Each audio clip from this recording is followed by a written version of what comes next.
my show. This is the Chief show, so I'll turn it over to Chief Ryan Herrera.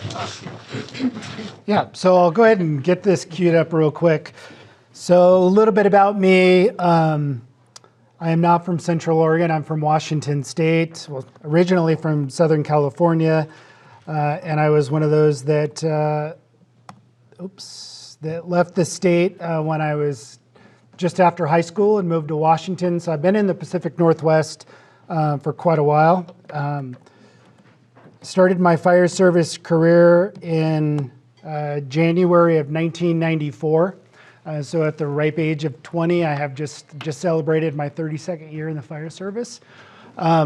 This is our response area. You don't want to see that.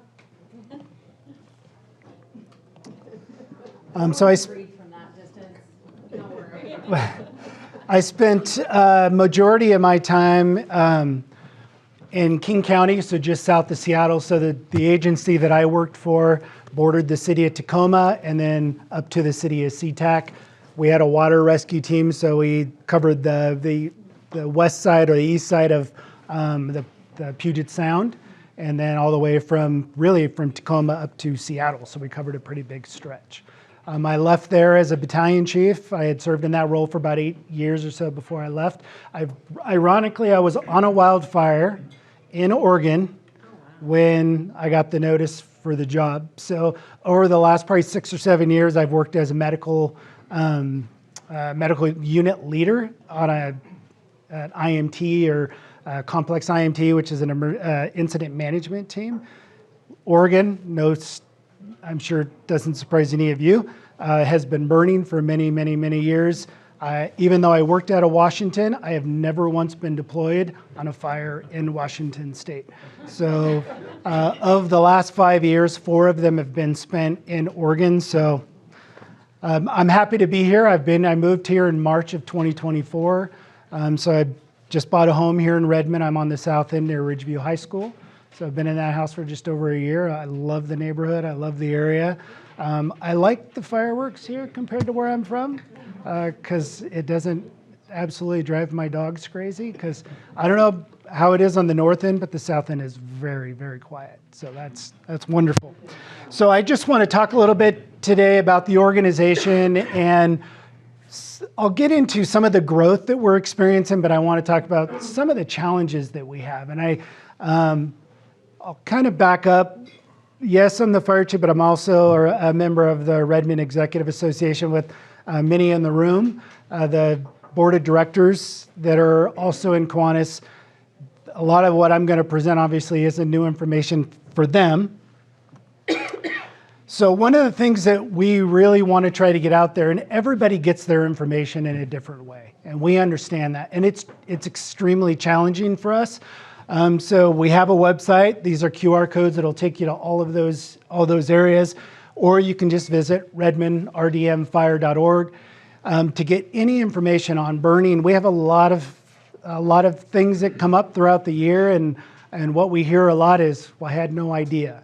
And so we're still kind of coming up with creative ideas of how do we get information to the citizens? Do we put it in a utility mailer? Do we send a newsletter? I'm guilty of this. I don't always look at my utility bill. I might do it electronically. I'm not real big into social media. So for me to get information, I have to go seek it. And so if I want to find out about city events, the Coffee Clatter has been wonderful for me because it draws my attention to the events calendars and learning what's going on in Redmond. So I encourage you, we have an Instagram, we have a Facebook. Tom does a great job getting information up there, but it's a way that we can get information out. Burning, Tom looks at the weather regularly and makes a determination whether or not we're going to close burning. A lot of times when we have fires, we hear, I didn't know it was closed. And so it's mainly due to not reaching out and trying to find out if it is in fact closed. So these are some of the ways that we share information. So a little bit about Redmond Fire and Rescue. We're not part of the city.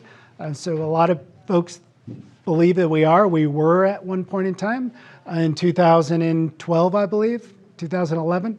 We broke away from the city and became a fire district, and we go by Redmond Fire and Rescue. We have 4 fire stations. The pink area here, this is our fire protection district.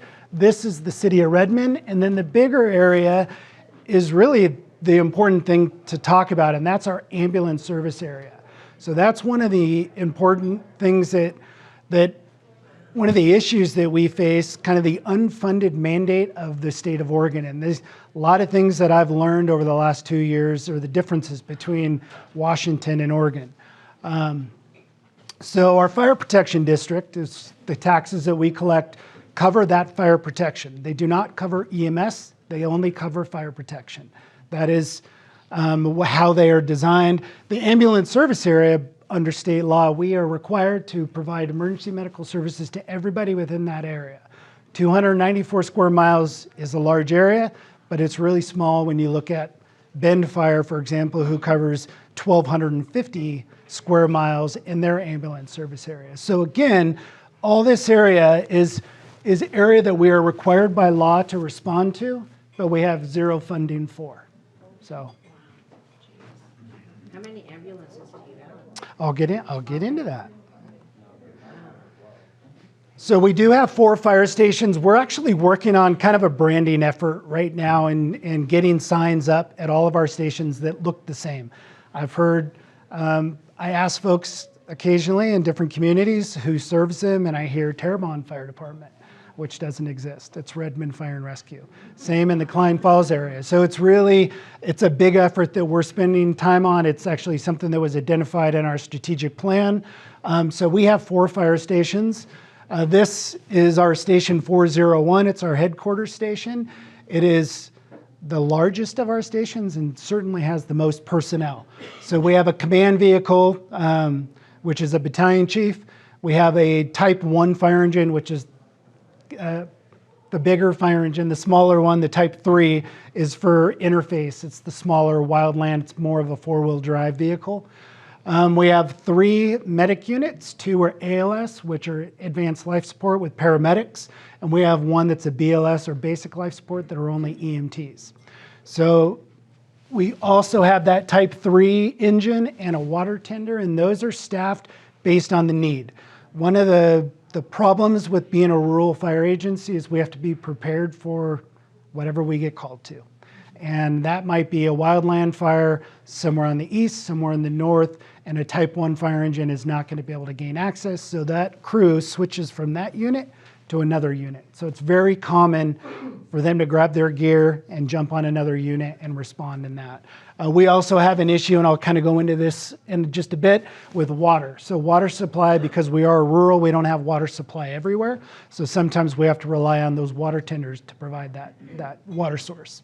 So in that, personnel is 1 battalion chief, 6 firefighter paramedics, 2 EMT basics, and that's what's on duty every day minimum at just our headquarters station. Station 402, which is in Terrebonne, so it serves that Terrebonne community. All of our outlying stations are cross-staffed, meaning they have to be ready to go on a fire call, an EMS call, a rescue call. Terrebonne, for example, has a type 1 ALS fire engine. They have a medic unit, and they have a type 6 brush truck. So it's a smaller brush truck, F550 chassis that has water and hose and everything for a wildland incident. And then we also have a rescue. So it is close to the state park. And so we spend a fair amount of time on rescues out at Smith Rock. And so again, that crew of 3 can only respond to a single unit, or a single call. It depends on that call. So unfortunately, it gets very expensive to have all of the different apparatus types that are needed to respond throughout the district. So they just take their gear and put it on whatever unit they're going to respond on. This is the airport station. So this is actually a station that is not owned by us. It's actually owned by the city, but we contract for service. So we are there just to provide the ARF services, which is the airport firefighting services. It has 1 person, 1 firefighter paramedic services the airport every day. Unfortunately, that is the FAA minimum requirement. It certainly is not the NFPA or National Fire Protection Association staffing recommendation, but that is what it is staffed with. Hopefully, we are going to see an index as we see the airport being remodeled and a lot more aircraft coming in and out. It's going to change the index, which will pretty soon change that from one firefighter to 2. So we'll have a minimum of 2 out there every single day. It's amazing what they do in this apparatus. There's a lot of technology in it. They have a headset on. They're talking to dispatch in one ear, and they're talking to the airport air traffic controllers in the other ear, and they're running all the controls that have infrared, has the nozzle that comes out of the bumper, has the nozzle that comes out of the top. It's amazing what they do with that unit. One of the FAA requirements is not only that they have an ARF vehicle, but they have to have a spare. And so that spare is staffed, and usually our crews will respond out of Redmond if there is an alert that is a high level alert, and they will come and they will grab the second unit and then respond in the second unit. Which is the old one, right? Which is the older one, correct. Station 4 serves the community of Klein Falls, and just like Terrebonne, it has 3 firefighter paramedics with a Type 1 ALS engine, a medic unit, another Type 6 brush truck, which is that 550 chassis, and then there they have a 75-foot ladder truck. That ladder truck is very old. It is far surpassed the service life that's recommended of that vehicle, and it's something I'll talk about here in just a minute.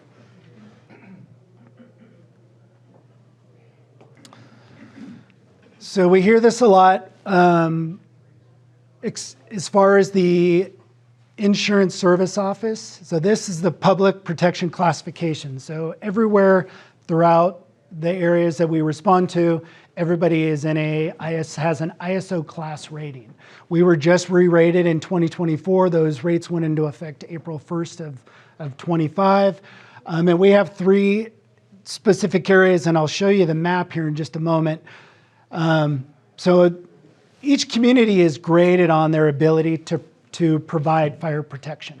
And 1 being the best, 10 being the worst. And I shouldn't say the worst, but yet meeting the minimum criteria. And a lot of that is due to just the rural area. So throughout, well, I'll show you a map in a sec. So throughout the city, you will see an ISO rating of 3.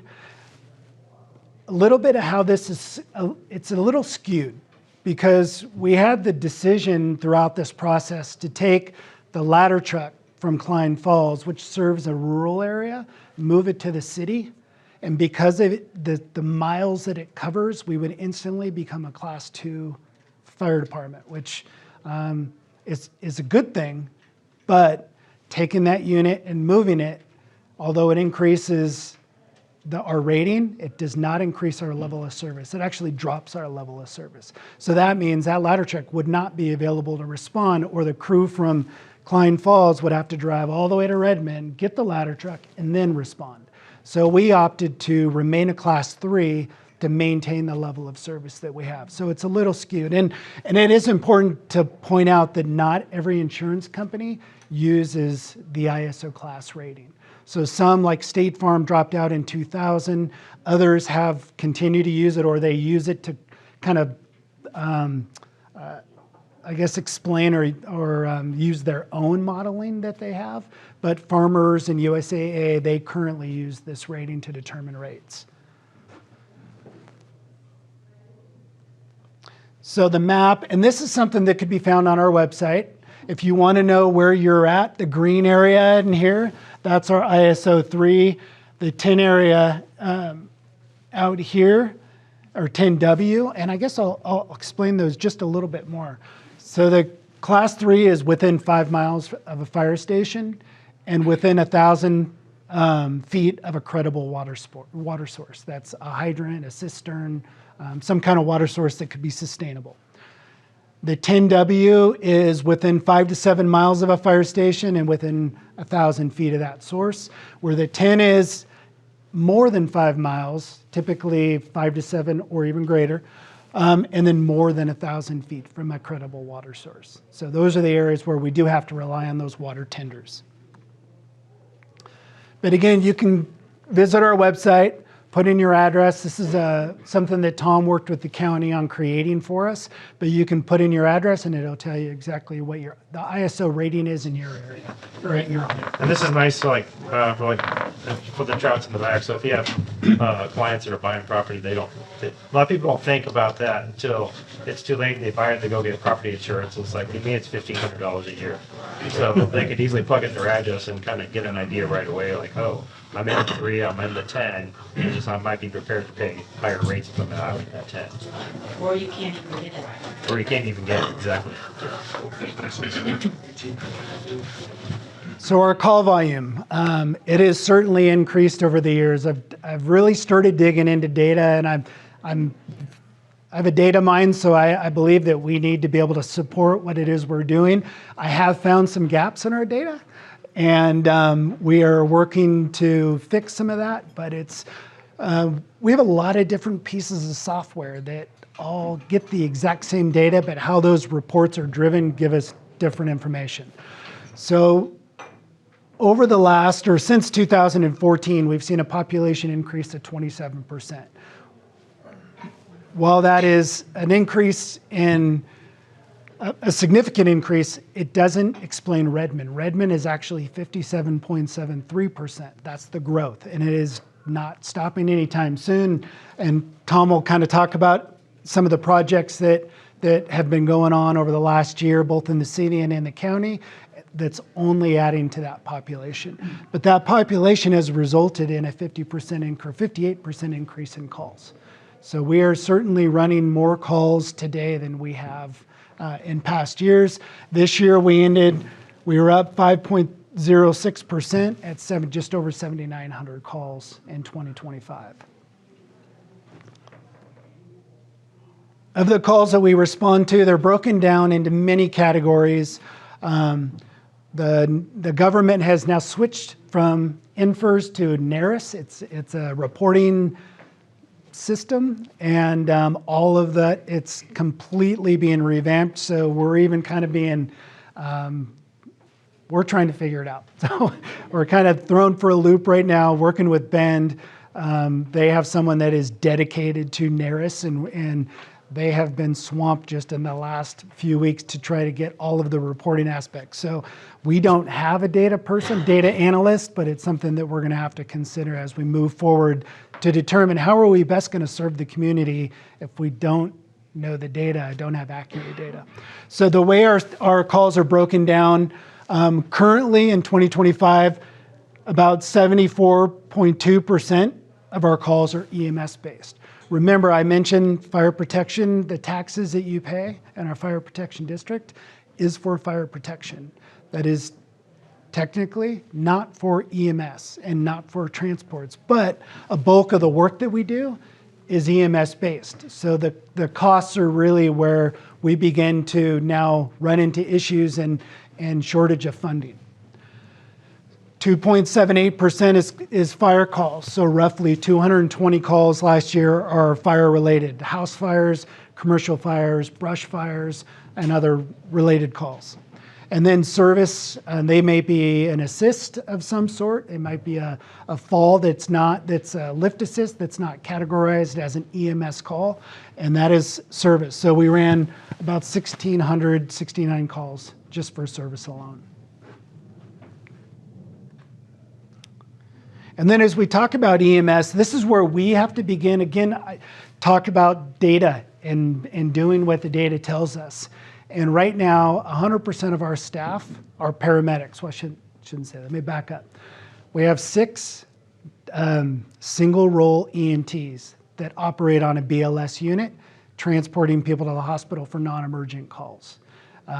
The rest of our staff, a bulk of our staff, are paramedics. So this is where we have to begin as we look at funding issues and shortages. We have to begin to think strategically. We are running 74% EMS calls, but of those EMS calls, 53% are ALS or advanced life support. but 98% of our staff are ALS trained. So I think one of the opportunities we have to look at is how do we strategically think about reducing our expenses? And we need to start considering hiring firefighter EMTs. It reduces that overall expense and salary. And I think it's exactly, it would reflect the kind of calls that we are running as an agency. So of the calls we have, again, 53% are ALS, 42% are BLS. And then there's others in the EMS category that are not either. They might be an assist of some sort where there's no patient care given.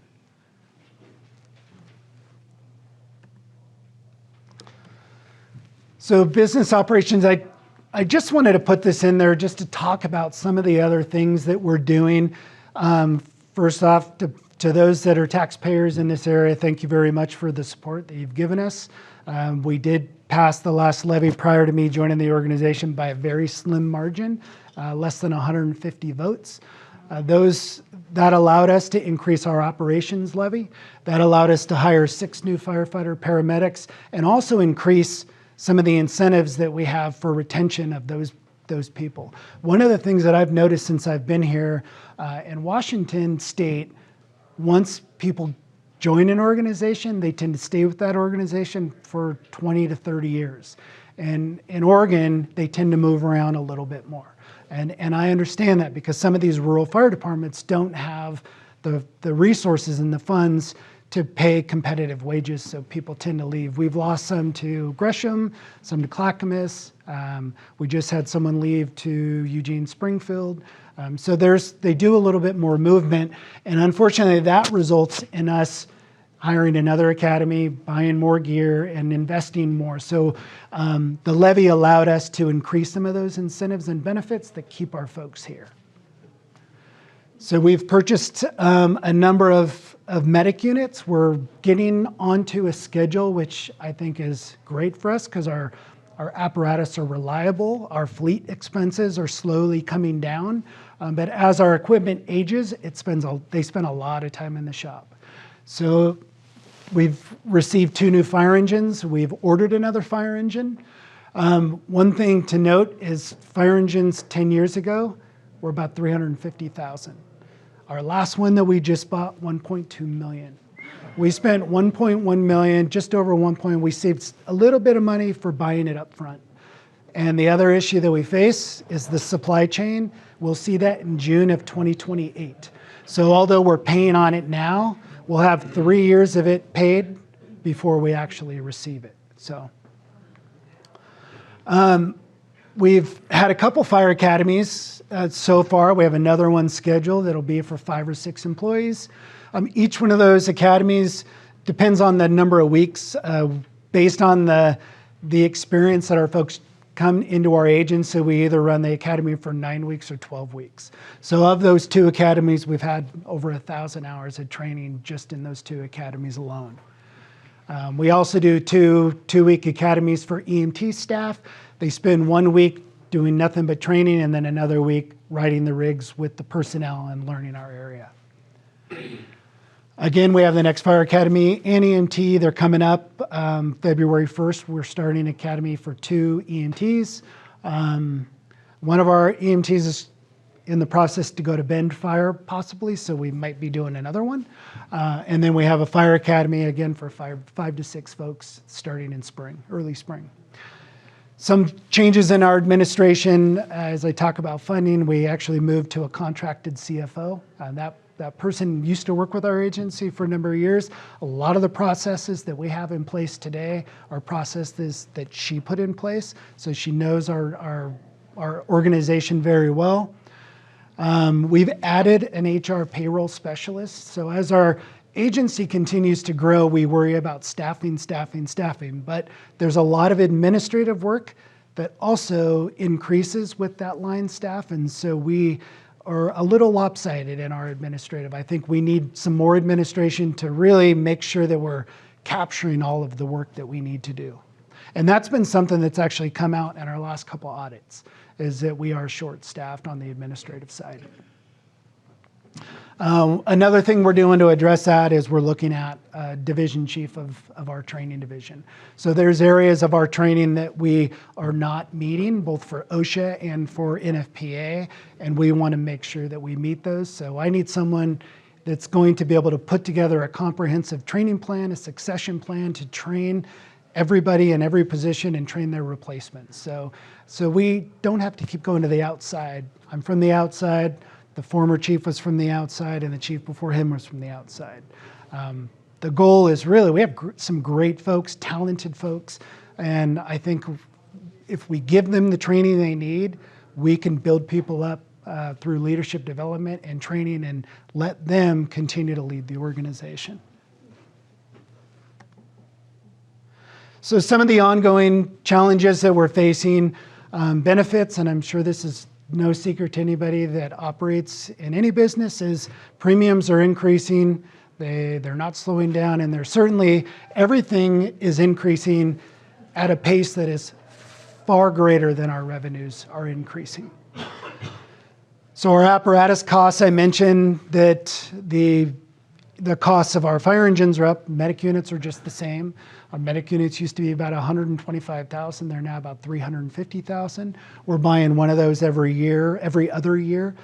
We just got one ordered, and it's a 500-day wait time.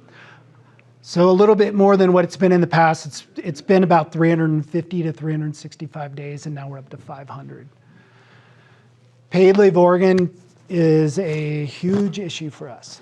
I get it. I respect it. It's state law.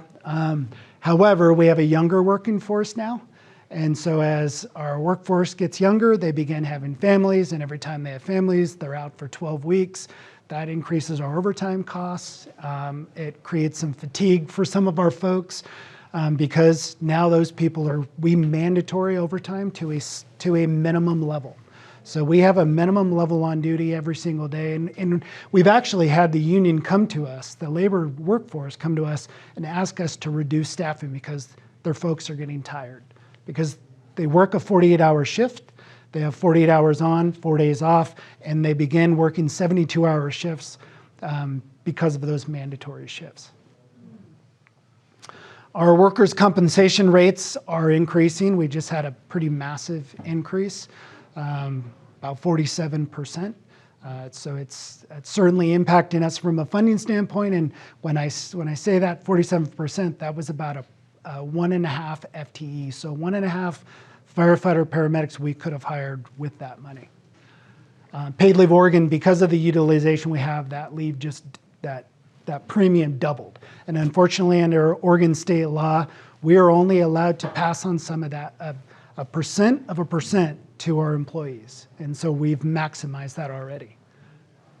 Population, this is where I'll let Tom talk a little bit about our population, but before that is everything that Tom's gonna mention is impacting our alarms. As the area continues to grow, more and more people come into the area, and it results in fatigue. And our folks they're feeling it. They're certainly feeling the calls that we go on. One of the big pieces for revenue for us is St. Charles has split their facilities from Redmond to Bend. So we do a lot of transfers. We transfer some of their folks that have services that are no longer available in Redmond to Bend. That brings in about $1.2 million